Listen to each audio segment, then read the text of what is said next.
Hi, everybody, and welcome to City Beat. I'm your host, Nancy Byrne, and we are at the City of Las Vegas Municipal Pool. You know, during the pandemic, we put up with the shortage of toilet paper, hand sanitizer, and now that our world is opening back up, we're putting up with yet another shortage nationwide that's being felt right here in Las Vegas. The city is having a very difficult time trying to find enough lifeguards to man our beautiful pools. If we can't, hours could be cut. One pool may not be able to open at all, but we are not taking this sitting down. Sue Levitt tells us there are now some new incentives to becoming a lifeguard in the city, including a pay raise before you ever even start. The pay is definitely going up, so it's great opportunities to get jobs. Rosina Gillette is no stranger to our city pools. From the time she was about 8 years old, Rosina swam competitively on the Garside Pool swim team. She grew up around the city pools and now hopes her strong swim skills will help her score a job with the city. I'm excited to get out and make some new friends. Meeting new friends is a nice perk to becoming a lifeguard, but some other benefits include a significant pay raise for most of the aquatic staff. Lifeguards are now making $11 an hour. My instructors are making $13 an hour, and my pool managers $15 an hour. So they are getting raises, and there has been talk about giving an additional raise this summer, which we should hear in the next couple of days if that's approved, and we really think it will be. We're trying to get the staff here. Lifeguarding is a fun job. It's family oriented. They make friends, they go out, they hang out on the weekends. Every day you're watching the pool. It's fun, and you can use your rescue skills to save lives.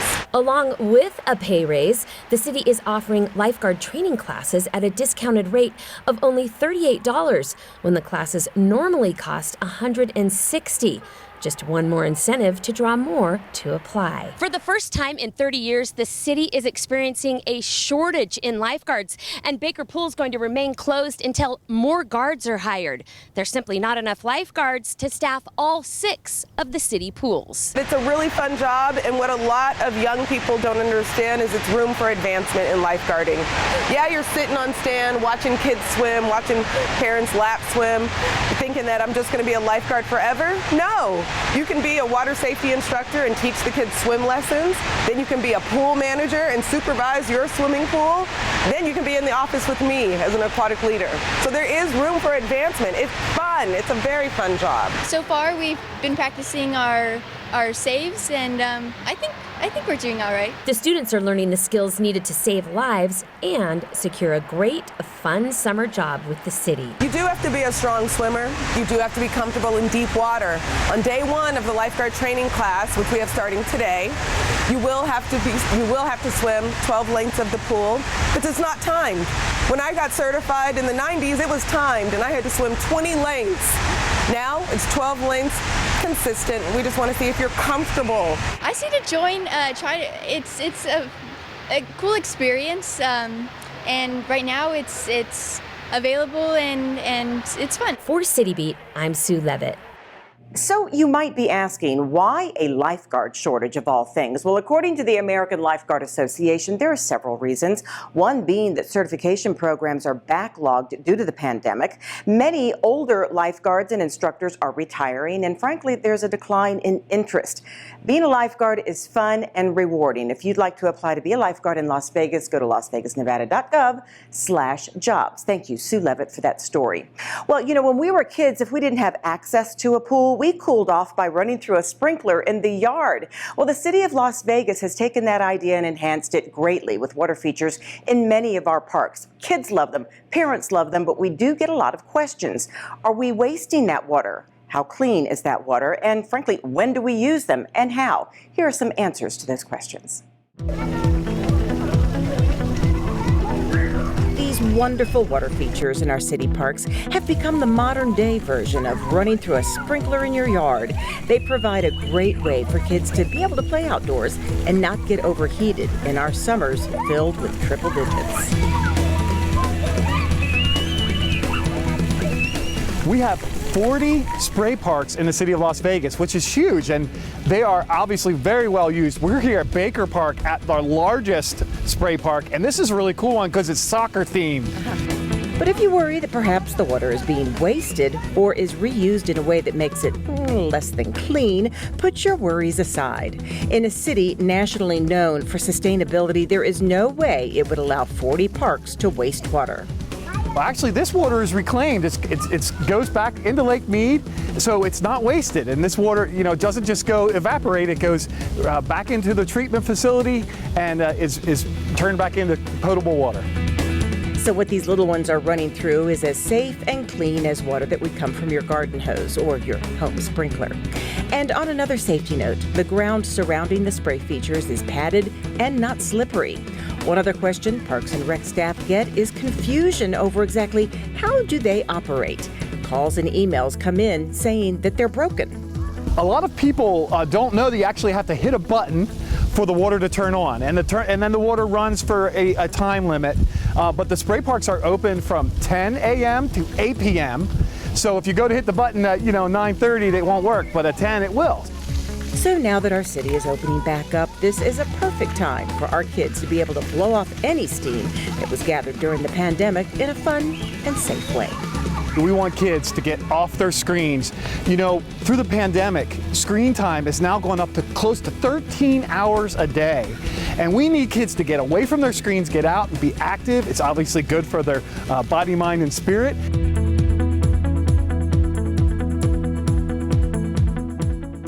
These water features at our parks are open from May 1st all the way through September 30th, 10 a.m. to 8 p.m. For a list of the 40 parks featuring water features, go to lasvegasnevada.gov and look under Parks and Rec. Everybody's being told get out there and get your COVID-19 vaccination, but what if you don't have a way to get to a vaccination site? We'll tell you when we come back how our fire department is stepping up to help. Congratulations to the City of Las Vegas Employee of the Month, Mary Kamen. Mary is the city's Community Emergency Response Team, or CERT, program coordinator. The city's CERT program teaches our citizens how to respond in an emergency and render life-saving aid to those in need. Following a major disaster, first responders could be stretched thin. Communications failures, road blockages, and the number of victims could prevent people from accessing the emergency services they need quickly, so people will have to rely on each other for help. Our Office of Emergency Management and Mary train our community to respond if we should experience a major disaster. These CERT volunteers learn to assist others and keep themselves safe in an emergency. This has resulted in thousands of trained volunteers, including medical professionals, teachers, and retired first responders who can step in and help out. Mary took charge of the program in 2018 and has set an excellent example for other jurisdictions to emulate. For her dedication to our community and its safety, we congratulate Mary Kamen, the City of Las Vegas Employee of the Month. I'll be seeing you. The thing I've missed the most during this entire time, this pandemic, has been you. I love playing to a live audience. There's nothing like it. The COVID-19 vaccines are going to help us all get back to the moments we miss. It's totally normal to have questions. I did too. That's why it's so important to get informed. So ask your doctor and get the facts. It's up to you.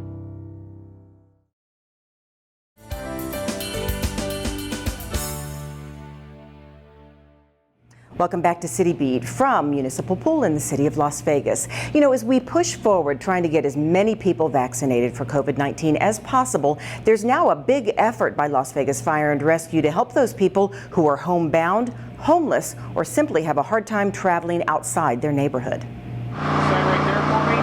Are you allergic to any medications or anything like that? Here at the homeless courtyard, community paramedic Dustin Signor arrives early with a stockpile of Johnson & Johnson one-dose COVID-19 vaccinations. Along with a shot in the arm, each person is given a grab bag of toiletries, socks, and hand cleanser. This is just Las Vegas Fire and Rescue's way of trying to chip away at those who, for whatever reason, cannot get to a vaccination site. Convenient, It was easy to do. The people were friendly. They're really reliable and trustworthy, and overall it's a good experience. People that have access to vehicles or transportation, access to the internet, TV, they can see that, where the pods are going to be. Oh, there's going to be one at Sun City. They're able to get out and get to those pods. A lot of people don't have that access. They have transportation issues, communication issues. They may not have a phone, internet, TV. So we try to get out and get to them. It's not only the homeless that are getting the chance to be vaccinated thanks to these firefighters and paramedics. Then we have homebound teams, and those teams are all going out to do appointments of people that can't get out of their houses. They're able to call a call center, and the call center then routes the calls depending on which jurisdiction you're in to the appropriate agency. They send us a list of appointments every day. It's 30 appointments per day, and I have 2 teams, each doing 15 appointments, and they go actually out to the homes and give the shots.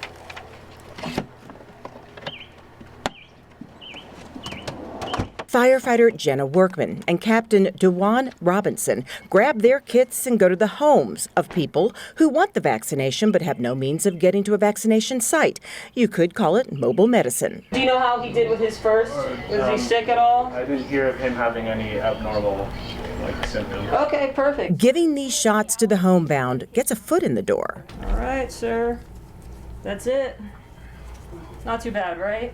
All right. Often, these encounters give the teams a chance to make sure our homebound residents are not in need of any other services. Here you are, sir. Example, the other day I went to a lady and went into her house, sat down with her, gave her the vaccine, and I just asked some simple questions. How are you doing on food? Do you have a doctor? Do you have a way to get to your doctor? Because if they don't have those things, then Office of Community Services or CHIPS or other offices within the city can help provide those things to them.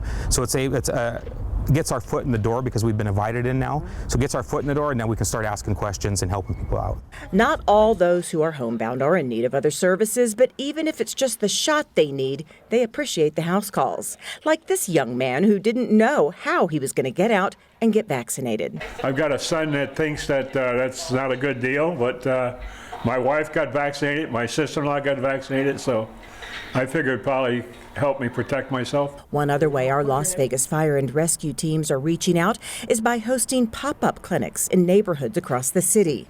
Fire stations, community centers, and even some special events have been successful sites to reach more people. This reduces the distance many residents have to travel to get their shots. As of the beginning of June, close to 60% of the people of Clark County, 18 years and older, have been vaccinated.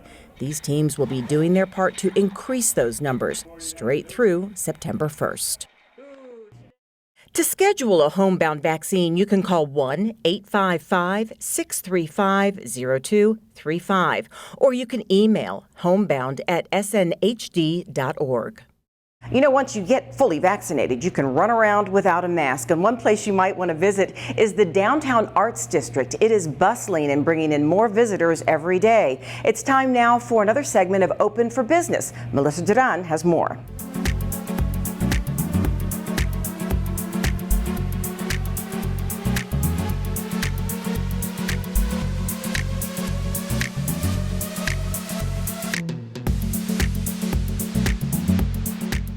Well, it is the middle of summer, so it is hot out here. And what better way to cool off than a nice ice cream sundae? Hi everyone, I'm Melissa Duran and I have the perfect spot for you. It's called Cream Me Ice Creamery and it's located in the Arts District right here on Main Street. Let's go take a look. They're open for business.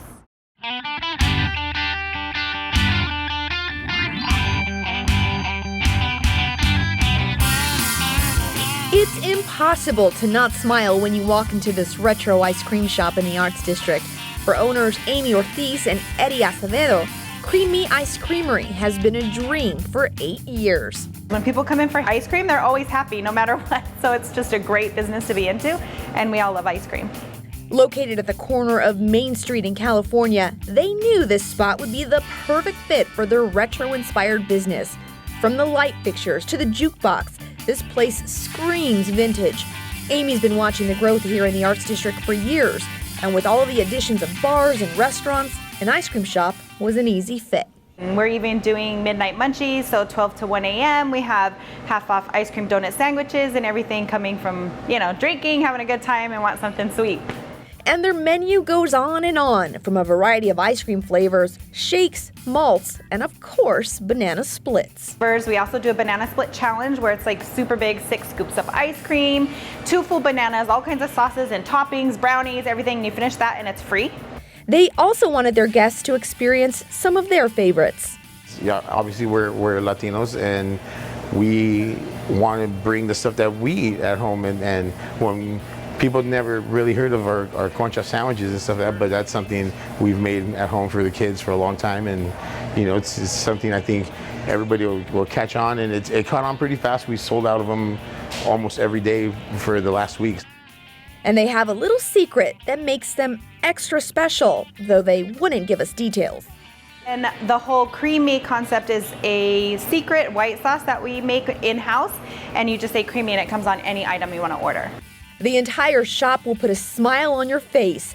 Chris Ortega and his family were visiting some vintage shops in the area and decided to stop by. I kind of saw them. I said, these are kind of my people here.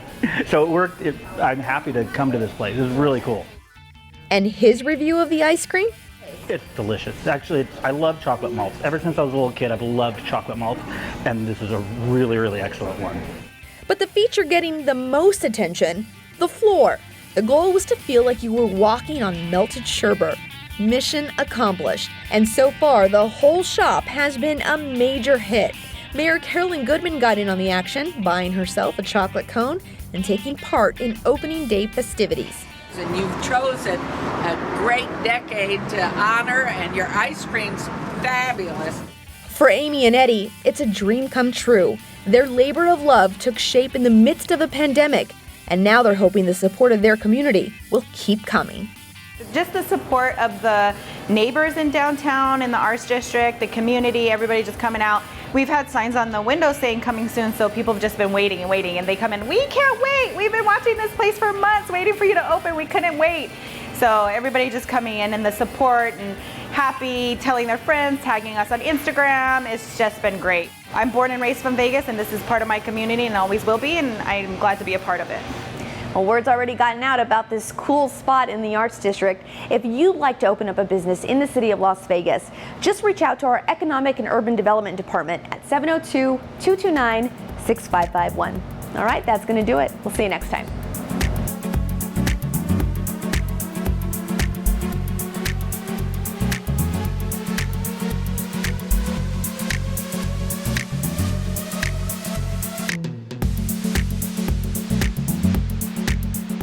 Thank you, Melissa Duran, for that story. You know, that's not the only business opening up. It seems as the restrictions were lifted, doors were swinging open everywhere. Here is a whirlwind look at just some of the new places to eat, play, and live. All right.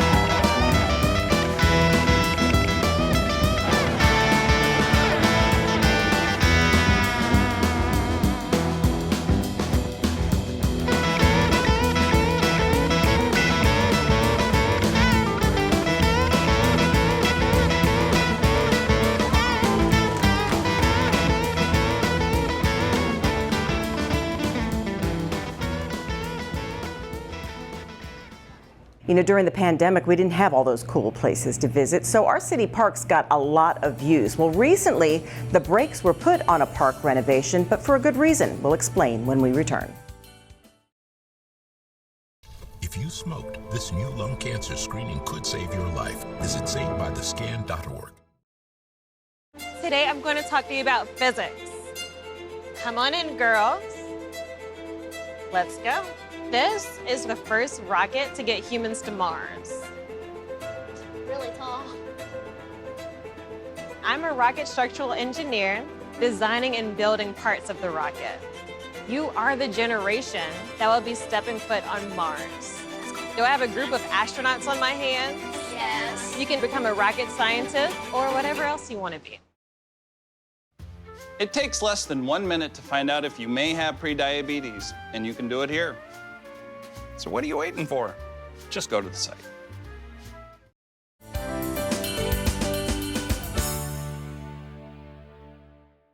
Welcome back to City Beat from Municipal Pool in the city of Las Vegas. Not only a great place to swim, but a great place to work. We'll have details on how you can apply to be a lifeguard here or one of our other city pools before we say goodbye. But first, there was a reconstruction plan in place already for Charleston Heights Park. It's a little pocket park in Ward 5.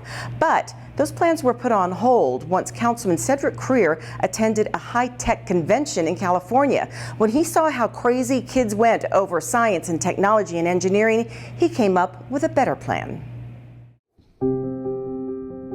We're used to seeing these typical groundbreaking tools on standby before a big project in the city gets started. But this project being launched at Charleston Heights Park is anything but typical.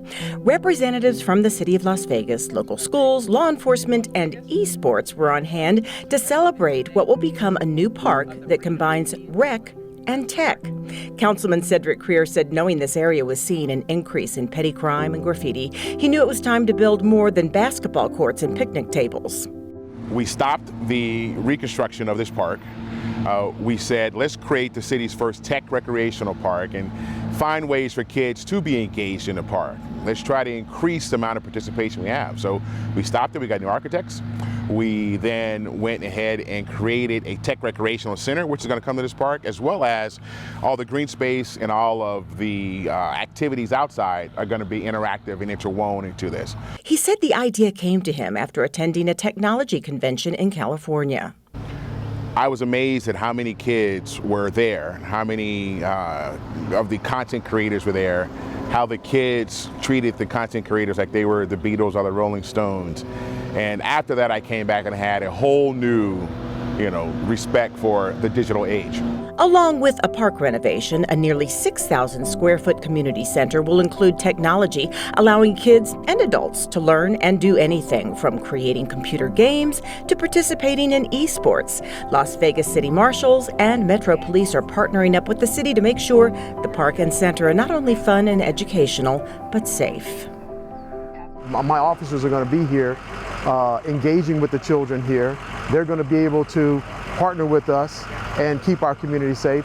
It's going to have a larger presence of children, I believe, in this park. You don't see many kids here, but I believe when this park is built and the doors are open, there are going to be kids walking through here all the time. 2, 1. The councilman hopes that this time next year, instead of celebrating a groundbreaking, we'll be celebrating a ribbon cutting. And coming into a community that's been an older community that hasn't seen a lot of redevelopment within the community, then to bring something fresh and new, I think it's going to revitalize the whole community. The park is located at 2221 Maverick Street. While a lot of attention was paid to the actual tech center, the park will see significant improvements, including a new parking lot, basketball court, walking paths, and unique playground equipment. Every year, the first week of June is dedicated to raising awareness of the importance of learning CPR. We recently sat down with Melanie Denon of Las Vegas Fire and Rescue to find out why it's so important. You could save a life. You could save the life of someone you love. When someone suffers a heart attack, time is of the essence. Every second that passes could be the difference in life or death. That is why, if you or someone you are with thinks they're having a heart attack, the first and most important thing you need to do is call 911. This not only gets the patient to the hospital quickly, it starts the vitally important treatment immediately. We can look and see if you're having a heart attack. And if it looks like you are, even if it looks like you're not, but you're exhibiting the signs and symptoms, we have medications to treat that. Pain medication, nitroglycerin that opens up your blood vessels and tries to get blood flow around the blockage. Same thing with a stroke. It's easier for us to get through traffic with lights and sirens than, it could take you 30 minutes to get to the hospital where we can get there in half the time. We do a lot of the same treatment besides surgery that they're going to do in the emergency room anyways. We are a mobile emergency room. That's why we're there. That's why you want to call us. The second most important thing you can do is join the mere 3% of the population that is trained in CPR. Denon says the American Heart Association has done numerous studies and found it's not as intimidating as as it used to be. And they found that the majority of people were not doing CPR because they had to do, you did mouth to mouth. And unfortunately, when somebody goes into cardiac arrest, sometimes they vomit or they have fluid in their mouth, and it could be a stranger. And so they found that the breathing is not as important as we used to think. Now it's just keeping that blood flowing until emergency crews can arrive and oxygenate it. She demonstrates the simple yet life-saving steps. First, check to see if they are conscious, breathing, and have a pulse. If they're not breathing and there is no pulse, you want to start CPR. You want to follow their rib cage up to the very top. Put 2 fingers there, and then right above that, you put the palm of your hand, okay? The base of your hand, the heel of your hand. 2 hands, you want to get right above them so your shoulders are directly above them and you're not pushing sideways. And then you want to just push down hard and fast, about 100 to 120 beats a minute to the rhythm of Staying Alive from the Bee Gees. About 2 inches. Now, no matter how strong you are, continuing this pumping is exhausting, which is just one more reason it is important more people get the training. Do it until you just can't anymore, or until if somebody else comes who knows CPR, you want to switch every 2 minutes. Of course, the best thing we can do is to prevent heart disease, but that takes work. Denon says start by exercising. Now, you don't have to become a triathlete. Just get up and move. Utilize our great city parks and trails to walk, jog, or ride a bike. If you smoke, quit. If you drink, do so conservatively. And diet is key. Try cooking at home more, but watch what you prepare. You should always add color to every meal. Any color of the rainbow you can fit in there, fruits, vegetables, all of it. Cut down on fatty meats, go for lean meats. Avocados are great. It's actually a really healthy fat.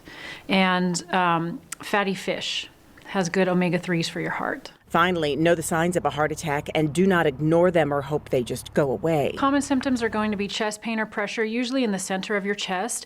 Men and women do present differently, though. So that's one thing people need to understand. Men can get shoulder and jaw pain, like on one side of your jaw or your neck.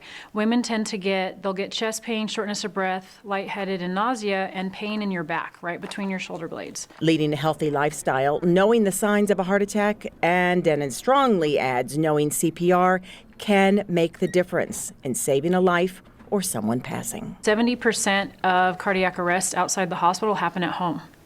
So learning CPR, only 3% of our country learn CPR. So people need to be part of the 3%. And you're more likely to do CPR on somebody you know or love. The Red Cross, the American Medical Association, and lots of organizations teach classes on CPR. And in those classes, they also teach you how to use those AEDs. Those are those boxes you see in city parks, the airport, many big box stores. It's really quite easy. It talks you through the process. You know, you can learn CPR by taking a course in lifeguarding here in the city of Las Vegas. In fact, we are desperately looking for lifeguards. It's a great job. It is very rewarding, and the money is good. If you'd like to apply, remember, go to LasVegasNevada.gov/jobs. Thank you so much for joining us for the City Beat. We'll see you next time around.